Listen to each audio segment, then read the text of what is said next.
అర్ధరాత్రి చుట్టూ దట్టమైన చీకటి, గాలిలో ఒక వింత అలచడి. పాత భవనాల మధ్య పొడవైన నీడలు కదులుతున్నాయి. సమాధుల వరుసల పక్కన వందలాది మంది యువకులు నిలబడున్నారు. వారి కళ్ళన్నీ ఆకాశం వైపే. గడియారం 12 కొడుతోంది. వెంటనే ఆ క్షణంలో అక్కడున్న వందలాది మంది ఒక్కసారిగా తోడేళ్లులా అరవటం మొదలు పెడతారు. ఆ అరుపులు చీకటిని చీల్చుకుంటూ సమాధుల మధ్య ప్రతిధ్వనిస్తాయి. దూరంగా ఉన్న పురాతన భవనం కిటికీలు ఆ శబ్దంతో వణికినట్టు అనిపిస్తాయి. అది భూతాల గ్రామం కాదు, శాపగ్రస్త కోట కూడా కాదు. అది అమెరికాలోని ఒక ప్రతిష్టాత్మక యూనివర్సిటీ. ఎస్, అది ప్రపంచంలోని అత్యంత విచిత్రమైన హాలోవీన్ వేడుకలు జరిగే జార్జ్ టౌన్ యూనివర్సిటీ. ఏంటి, నమ్మటం లేదా? అయితే నేను చెప్పే విషయాలు క్లియర్గా వినండి. అమెరికాలో హాలోవీన్ అంటే కాస్ట్యూమ్ పార్టీలు కాదు, చాక్లెట్లు పంచుకోవటం కాదు, భయాన్ని ఒక పండుగలా జరుపుకోవటం, దెయ్యాల కథలను ఒక సంప్రదాయంగా కొనసాగించటం. ఒక్క మాటలో చెప్పాలంటే హారర్ సినిమాను నిజ జీవితంలో కలిపేయటం.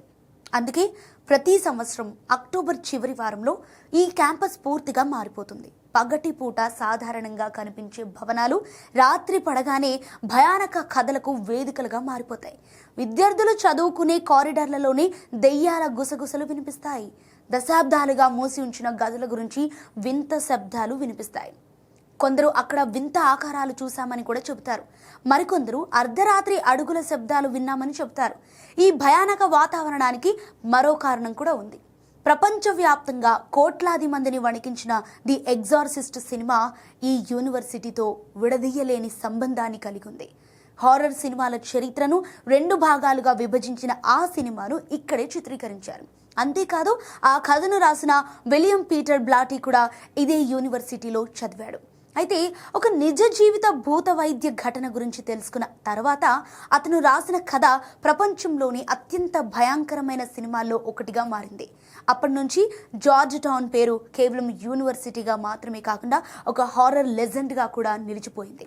ఒక క్యాంపస్లో అత్యంత భయంకరమైన ప్రదేశంగా హీలీ హాల్ నిలుస్తోంది.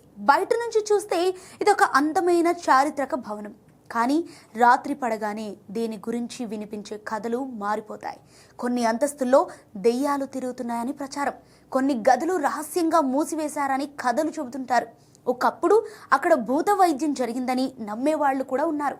ఈ కథల్లో నిజం ఎంతుందో ఎవరికీ తెలియదు. కానీ భయం మాత్రం ప్రతి సంవత్సరం వేలాది మందిని ఈ భవనం వైపు లాగుతుంది. హాలోవీన్ ముందు శనివారం రాత్రి హీలీ హాల్కి అడుగు పెడితే అది ఖచ్చితంగా పీడకలగా మిగిలిపోతుంది. చీకటితో నిండిపోయిన పొడవైన మార్గాలు కనిపిస్తాయి. అక్కడ కనిపించని మూలల నుంచి అరుపులు వినిపిస్తాయి. నీడల్లో దాక్కొని ఒక్కసారిగా ఎదురుగా దూసుకొచ్చే వింత ఆకారాలతో పాటు ప్రతి అడుగు ముందుకు వేస్తున్న కొద్దీ గుండె వేగంగా కొట్టుకోవడం మొదలవుతుంది. ఎందుకంటే తర్వాతి క్షణాల్లో ఏం కనిపిస్తుందో ఎవరికీ తెలియదు. ఇంత భయం మధ్య మరో సంప్రదాయం కోసం విద్యార్థులు ఎదురు చూస్తున్నారు. అదే ది ఎగ్జార్సిస్ట్ ప్రత్యేక ప్రదర్శన. రాత్రి ఆకాశం కింద వందలాది మంది విద్యార్థులు ఒకే చోట చేరతారు. తెరపై ప్రపంచాన్ని భయపెట్టిన సినిమా మొదలవుతుంది. ఆ సినిమా తెరకెక్కిన ప్రదేశంలోనే కూర్చొని అదే కథను చూడటం ఒక వింత అనుభూతి. సినిమా ముగిసే సమయానికి చాలా మంది నవ్వుతూ ఉంటారు. కానీ వారి మనసులో ఎక్కడో ఒక మూల చిన్న భయం మాత్రం మిగిలే ఉంటుంది. ఆ తర్వాత వస్తుంది ఈ యూనివర్సిటీలో అత్యంత విచిత్రమైన క్షణం. రాత్రి 12 గంటలు, జెసూట్ సమాధుల తోట, చుట్టూ నిశ్శబ్దం, వందలాది మంది విద్యార్థులు. గడియారం 12 కొట్టిన క్షణంలో అందరూ ఒక్కసారిగా ఆకాశం వైపు తలెత్తి తోడేళ్లలా అరవటం ప్రారంభిస్తారు. ఆ అరుపులు సమాధుల మధ్య మారుమోగుతాయి. కొన్ని క్షణాల పాటు అక్కడ ఉన్న ప్రతి ఒక్కరికి తాము ఒక యూనివర్సిటీలో కాకుండా ఏదో భయానక సినిమాల్లో ఉన్నామేమో అనిపిస్తుంది. నిజానికి ప్రపంచంలో ఎన్నో యూనివర్సిటీలు ఉన్నాయి. కానీ హారర్ సినిమా చరిత్రను, దెయ్యాల కథలను, సమాధుల మధ్య జరిగే అర్ధరాత్రి సంప్రదాయాలను ఒకే చోట కలిపిన యూనివర్సిటీ మాత్రం చాలా అరుదు. అందుకే జార్జ్ టౌన్లో హాలోవీన్ ఒక పండుగ కాదు, ప్రతి సంవత్సరం తిరిగి ప్రాణం పోసుకునే ఒక భయానక గాథ.